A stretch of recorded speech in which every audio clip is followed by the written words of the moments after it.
magtanggal tayo ng cover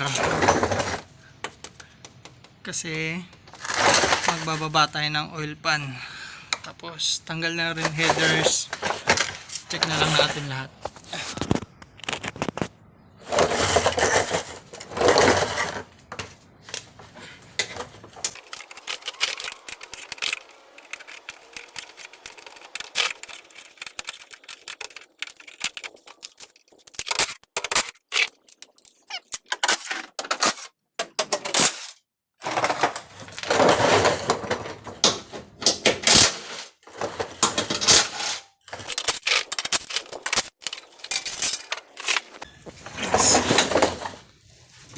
Ito yung oil pan nya.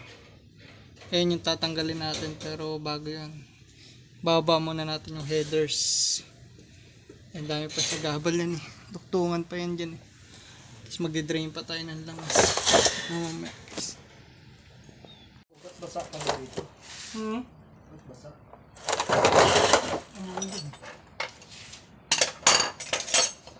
Baka na rin dito yung sa intake nyo. Ano na nga eh.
Medyo nabagsakan lang tayo.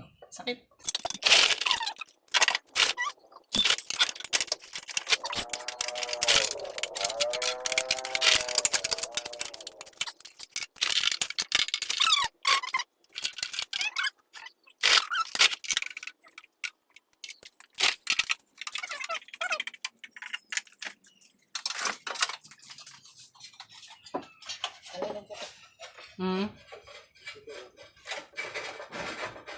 Nagtago na.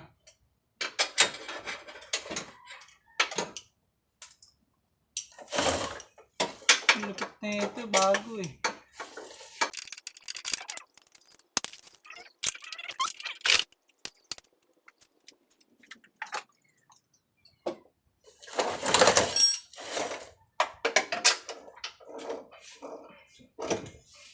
Okay na? Yes, no?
Meron pa sa baba.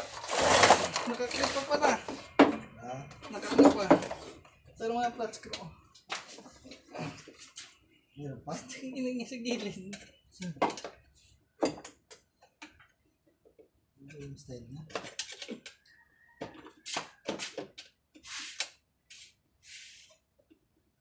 Ito naman eh.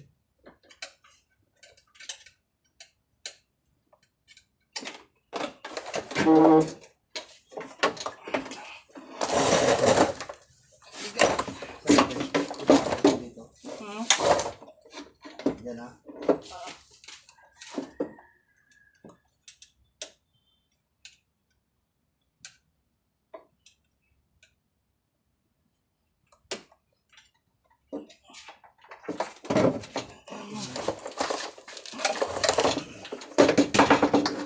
Ang ligaw pa. Ang galing naman na ito. Galing.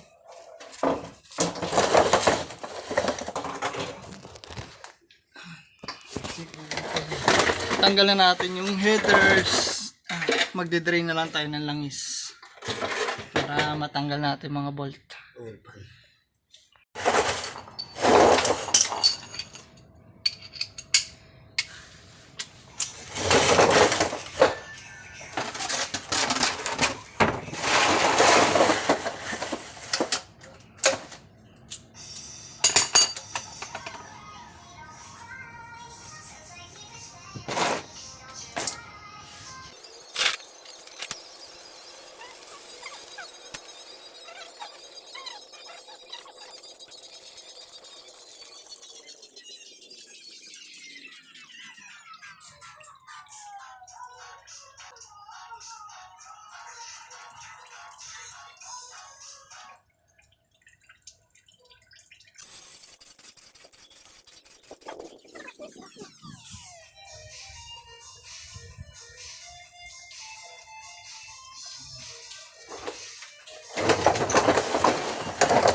Putang ina mo, baliktad.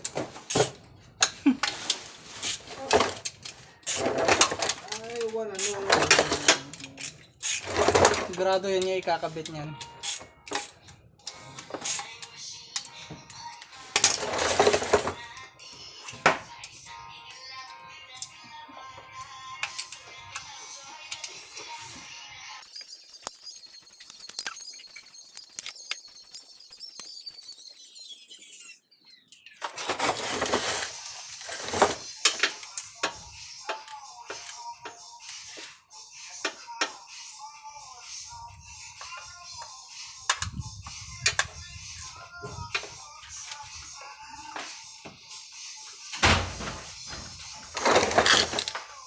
Pagkatanggalin ng oil pan, mas. Ayan guys, natanggal na yung oil pan. Ngayon lilinisan na lang natin. Kasi may mga sealant siya at papalitan ng bagong sealant. Tapos pagtapos nyo, pag ikakabit na ulit natin yung oil pan niya, may kinabit lang sa oil pan na parang baka lang, di ko alam kung ano ito eh. Ito. Wow, kala mo pampabigat lang. Kala mo parang pampabigat lang siya. Hindi ko rin alam para saan yan eh. Basta pinakabit lang eh. Ngayon guys, mamaya ipapakita ko kung pag nakabit na sa mahaba-habang ano to eh. Para hindi na ubaba yung video. Check nga pa, i-video ko na lang. Lilinisin ko lang muna. Ayan guys. Nakabit na yung oil pan. Bago na yan. Yung may kinabit tayo dyan, di ba? Pinakita ko kanina. And okay na siya, nabalik na siya. And then nabalik ko na rin yung headers lahat. Pakita ko na sa inyo guys ha. Ayan na. Ayun yung itsura niya sa ilalim. Napakaangas no, bagong bago. Bagong bili, pera eh. Kito, may pera, bibili ako na ito pero wala pa ang pera eh. Malay mo, balang araw, di ba? Yung sa oil pan pala, yung nagkabit niyan yung isang kasama ko, si Kuya Tomas. Para pulido kasi sinilan, maselan kasi to kaya kailangan isilat na maayos. Kaya siya na yung pinagkabit ng oil pan para sigurado talaga. Mahirap na baka mamaya, di ba? Para iwas back job tayo. Siya talaga yung gumagawa niyan. Ang galing eh no. Okay na guys. Thank you guys.